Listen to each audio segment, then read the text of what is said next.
Hi. So for the purposes of today's video, I would like to discuss how strength is kind of deceptive to measure. When I am talking about an athlete's strength, I'm usually speaking comparatively to myself. This person, so-and-so, is strong because I'm watching what they're doing, and it would take a lot for me to do the same. Or perhaps I'm even unable to do the same. So I'm relating it to my own physicality when I make such a statement.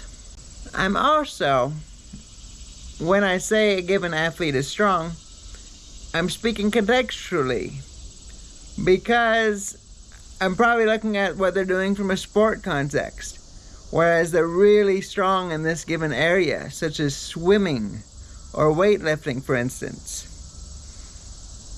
If they were outside of those given disciplines, they might be incredibly weak, for instance. Like if I took a bodybuilder who has incredible muscle tone, but then you place this athlete on a treadmill, they might be way weaker in that given area. So I'm speaking as to an athlete's ability to perform in one given thing. Now, when I am going against someone, and we're speaking strictly of grappling context here, when I'm going against someone and I'm actually looking at their ability their strength, the best way in which to calculate this, from what I've found, is their ability to handle themselves in neutral positions. By neutral positions, I'm referring to the positions where there isn't much of an entanglement, where we are fighting on the outside and more just looking to get an advantage.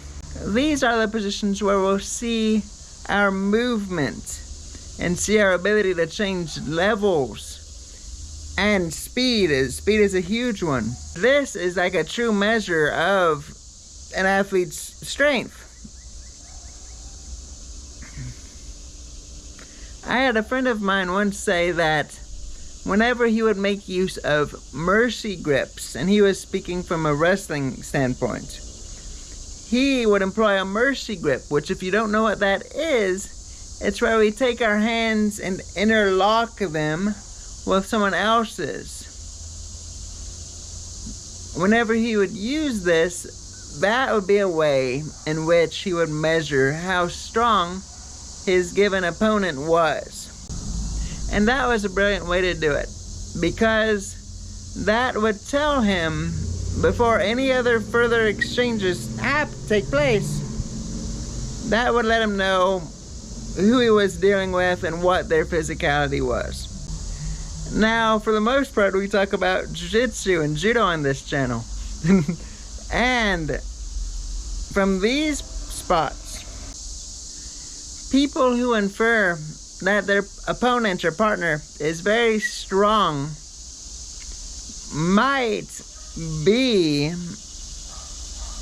under the wrong impression, because in jiu-jitsu, especially in our groundwork, there's a top and a bottom person, and our bottom person is under mechanical disadvantage because they're pushing against gravity to move their given person, to move the given top person. The top person has gravity on their side. Everything they do is downward, and gravity helps when we're spinning. Gravity keeps a constant downward force on us. And so having the top person go in accordance with that downward force increases their strength. But this difference is relative to how best the person actually can use it. If we see two completely untrained people, one on top, one on bottom, the top person might have no clue how to use this natural advantage of theirs, and it's basically more at a stalemate. The two are still even. But if the top person knows how to use that gravitational advantage, then they can appear way stronger to the person on bottom. And now we might ask why this is important. Well, one reason is that it helps us with the motivational factor. For instance, when I have rolled with several people, I have thought of them as incredibly strong, and that this roll or live grappling scenario is way mismatched. I just felt like I couldn't do very much against them.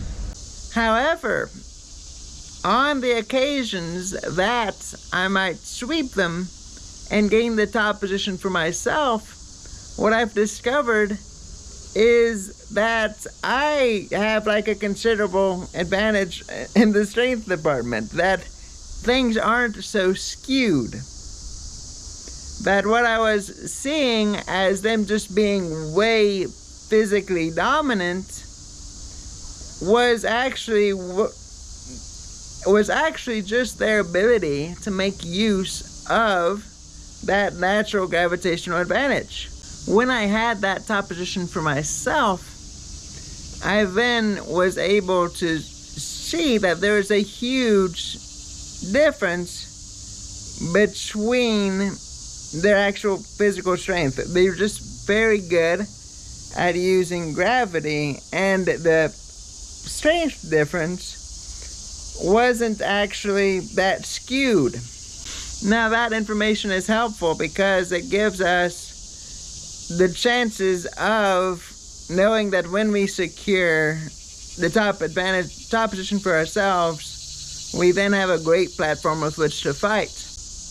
Now, some roles, you will just see that this person is just an animal when it comes to strength, and they're really very strong in the given sport of grappling. It's nice to know if you are dealing with that kind of person who is just very athletic based versus someone who is good at top position and making use of their advantages from that platform. One reason it's important to distinguish between the two, between the person who is a technical monster and a physical monster, is that the strategy we employ changes depending on which one we verse, whether the person is very technically strong in that when they have top position, they know how to make use of that top position, and that natural advantage like multiplies whatever they bring into a contest, versus the person who's just physically very, very imposing.